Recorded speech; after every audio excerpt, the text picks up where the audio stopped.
Good evening everybody, this is Vargavi. Welcome to the Programming Guide channel. Today we are going to discuss about the polymorphism in C++. Polymorphism is nothing but poly means many and morphism means forms. Nothing but what already we discussed about this about now OOPS features. Poly means what? Many, right? Poly means many, morphism means forms. That means many forms, right? Consider we have an example of human beings. The human beings play different roles according to the different situations. Consider a student. Now a student is there. The student will have a person is there. He is going to the college. Now the person is act as a student. Now the same person going to home and talking with the mother. So he may be act as a son or daughter to their mother, and the person is talking with his friend, or now he is playing the role as friend. That means being one person playing the different roles according to the situation is called as polymorphism. In the C++ programming also, one function is going to perform different kinds of actions according to the classes. So if it is of the addition class, add function will perform addition of two numbers. If the addition of floating numbers, it will perform the addition of floating numbers. So addition is one function. If you pass integers, it will add integers. Addition function, if you pass float values, it will add float values. That means in addition class it will add integers, in the float addition class it will add float values. Function name is same, add, but addition of integers class adds integer, addition of float class it adds float values. Now we'll see with more examples. First we see the definition of the polymorphism. Now the word polymorphism means having many forms. In simple words, we can define polymorphism as the ability of a message to be displayed in more than one form. In C++, we divide the polymorphism into two types: compile time polymorphism and runtime polymorphism.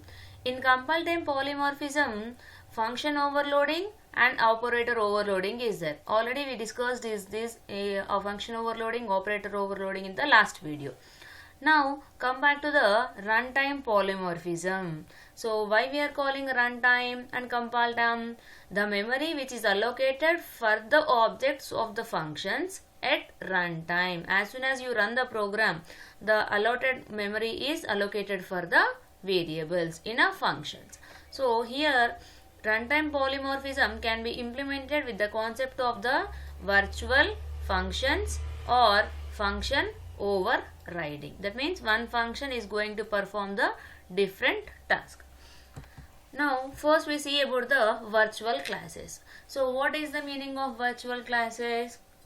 In the last video we discussed about the we discussed about the multiple inheritance. So in multiple inheritance, what is happening? Consider this example for the multiple inheritance. Here class A function have the function f. So this class A is inheriting class B, this class C inheriting class A. That means class B have the features of class B as well as class A. Class C have the features of C as well as class A. Why? Because B and C are inheriting the properties of A as well as in C. That means B is inheriting A, C is also inheriting A. So your F comes to the B. So F is available from B and the same F will be available for C also. Now class D is a class which is inheriting B and C. That means more than one class is inheriting to D. Now class B have the features as well as the feature of F. Class C has the features and for the F, that means base class also. Now your D having the B features and C features. In B again we have a feature of A, in C again we have a feature of A. That means F. So here we have two F's, that means one from B, one from C. So if you call the function F, so with the help of the object of the D, it should execute in this way or in this way. Here we have a ambiguity. So this we call it as a multiple inheritance. So the multiple inheritance will get the ambiguity in C++, but that we can do in the Java. So to avoid that multiple inheritance ambiguity, we use the concept of virtual. Clear? So virtual base classes are used in virtual inheritance in the way of preventing the multiple instances. That means what? Here we are getting F 2 times, multiple F's are there. So to avoid that, we use virtual. So virtual base class we write. Even though if the B and C are inheriting here, if you are saying virtual means only one F will come and the F will be same for the B and C. So anyway it can either this way or this way. It can enter and execute the function of class A. That is virtual classes. Next we see, so that only I explained you how we write class B virtual public A, class C virtual public A. That means function of A can be driven from B as well as from C also. So to avoid the ambiguity, we declare the class A as virtual below. Clear? Next we come to the runtime polymorphism. First one is function overriding. So overriding means what? Overloading is nothing but already a bag is full. We are putting more items into that so that the bag is full. So that the bag will become overload. But overriding means what? Already bag contains some contents.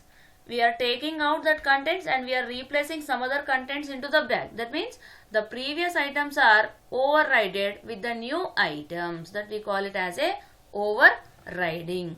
So it is redefinition of base class function in its derived class with the same signature. That means return type is same, parameters same, but in function overloading return type is different, parameters list also separate. So that is the difference between overriding and overloading. It can also be done in derived class. So function overloading is compile time polymorphism, whereas overriding is runtime polymorphism. Already we discussed that. So when you define a virtual function, that means runtime polymorphism can be implemented with the help of the virtual functions. So we have some rules. What is the rules of virtual functions? They must be declared in the public section only, not private, not protected. Virtual functions cannot be static, so they not be static. Prototype of the virtual function should be same in the base class as well as in the derived class. That is means what? If you define a function in base class and that is inherited to derived class, so your derived class have the same like as the base class only. Consider we are developing an app. So I am developing an app. Consider WhatsApp app we are developing. So WhatsApp app we are developing. So in this WhatsApp app what we have? We have chat box, we have calls, we have status. Okay. Now in chat box already this application is developed, right? Now for this application only few part of the application I want to modify. So what we do? Instead of modifying complete application, we modify only a part of the application with the help of the overriding. For example, chat I want to override. So okay, chat is there now, so that I want to override. So what we do? The parent of the WhatsApp class is derived in the derived class, and again write the functions for the chat newly. So that what happens? Parent WhatsApp chat box will be overridden with the derived one. That means instead of modifying complete application, we modify only a part of the application with the help of the function overriding. That means previous chat is overridden with the new chat. That we can do with the help of the function overriding concept. Clear? Overriding is nothing but what? Reconstructing a house. For example, in one part of the house is not good, one wall is not good. Instead of removing whole building, we only remove what? We only remove the particular wall and we construct another wall in that place. Similarly, overriding also same. Instead of closing complete app, we modify a particular place of the app with the help of the function overriding, where we have to define the reconstructed redefinition is there, that to be done in the derived class. Next we see a program. Class A public virtual void display. That means what? This virtual void display function is related to which class? Base class. Consider instead of display, this is our example of chart. So this virtual, if you are writing virtual, that means what? This definition will be modified in the derived class. Now class B public A. I am inheriting the class A to class B. Public void display. So the function prototype here void display should be same. Now here what I am writing? Cout by, and I am closing the class B. Now with the help of the runtime polymorphism function overriding, we can call the parent function as well as the derived class function. By what? Now I am creating the object for which class? Parent class, with the help of the pointer variable. That means pointer is nothing but dynamic memory allocation will be done. At runtime the memory will be allocated. Now I am creating an object for the base class as well as for the derived class, and derived class address I am storing in base class pointer object. So that what happens? AOBJ display is there. Now AOBJ display which points to what? The base derived class function only. Why? Because AOBJ contains address of the derived class. So the derived class, what function we have? Display function we have. So the display function will be called from the derived class. I am redefining the display function by this display function. Clear? So this is a function overriding. Next we have a concept of pure virtual functions. So pure virtual function is nothing but the function definition will not be presented in the base class. The function definition will be presented in the derived class. See here example. A pure virtual function is a virtual function in C++ which we not need to write any function definition, and only we have to declare it. It is declared by assigning 0. It's a 0 in the declaration. That means in the base class just we write virtual void display is equals to 0. Why? Because we are not printing the display. Here what is happening? You are writing the definition here, but are you executing this? No. Only the derived class display function is going to be executed. So what I do? I make this function as pure virtual function by making equals to 0 here. Like void virtual display equals to 0. That means what? The definition of this function can be implemented in any derived class according to the particular derived class. So here in our live example we have taken chart. So what is this? Virtual void chart is equals to 0. So WhatsApp app base class lo chart is equals to 0 undi anukundam. Next in the derived class we have to define this. So that what happens? A app will not be developed by a single person. It will be developed by a multiple person. One person will develop the chat, one person will develop the status, one person will develop the call. So in that fashion one people can do. So if base class contain all the functions without definition, so derived classes can define that function in a perfect manner. So if a class consists of at least one pure virtual function, that class we call it as a abstract class. That class we call it as a abstract class. So what is abstract class? If a class contains at least one virtual function, one pure virtual function, that we call it as a abstract class. Now we have a definition.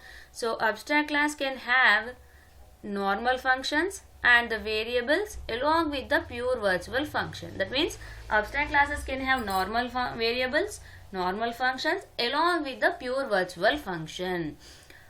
Abstract class cannot be instantiated, but pointers and references of the abstract class type can be created. So that means for the abstract class we cannot create the object. Abstract classes are mainly used for appcasting so that its derived classes can use its interfaces. In an abstract class have derived class, they must implement all pure virtual functions or else they will become abstract too. That means what? Pure virtual function is nothing but what? The function definition is we are declaring with 0. So you have to define that functionality in the derived class. So if you are not deriving, they become abstract. They are not in use. And we cannot use the object for the abstract class as we reserve a slot for pure virtual function in the virtual table, but we don't put any address, so the virtual table will remain incomplete. Clear? So abstract classes use just the virtual table. In that the addresses will be stored. If you are not defining any function, so the function is not there, so the address will not be there in the virtual table. Now we see the program based on the abstract class.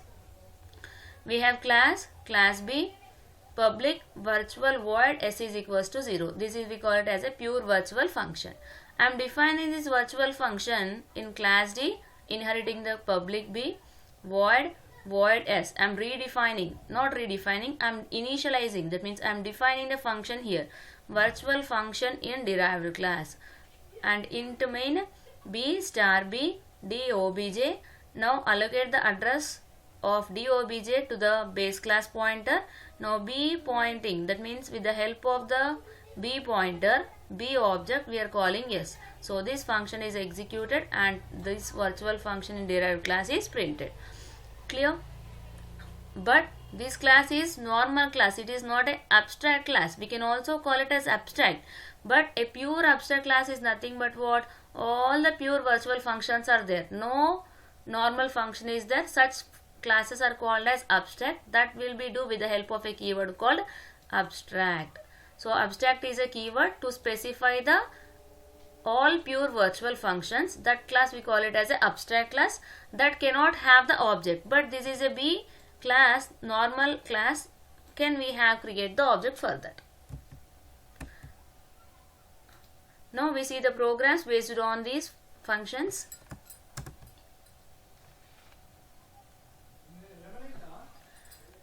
Now, so this program is related to multiple inheritance. Now we get a ambiguity here as, so display multiple instances of display. Now we have to override that with the virtual function. Wait a minute, I will open one more program.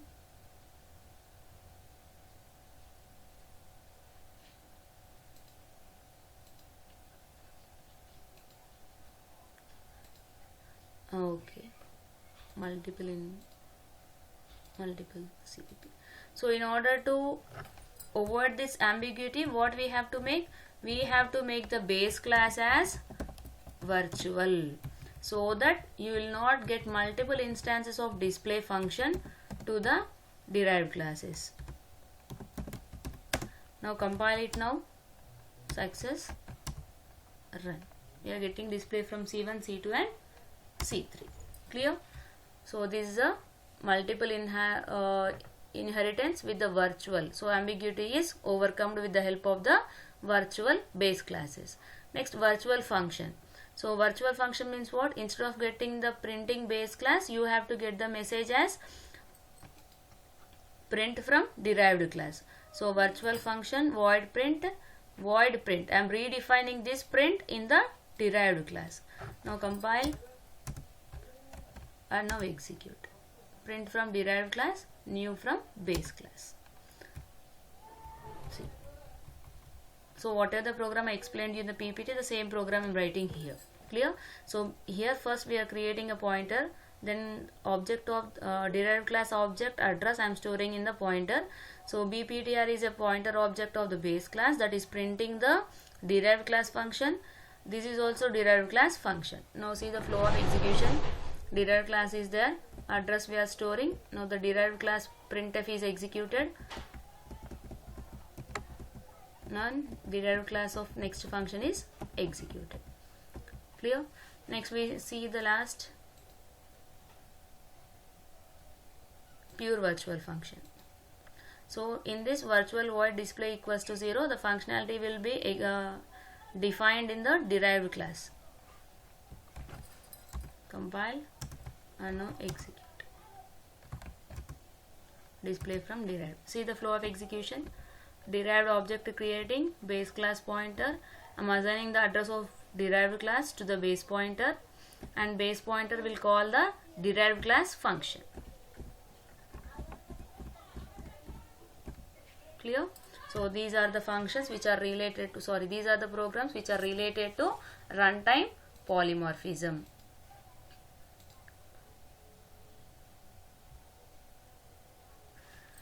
Thank you for watching my videos. If you like my videos, please share and subscribe to my channel. Thank you.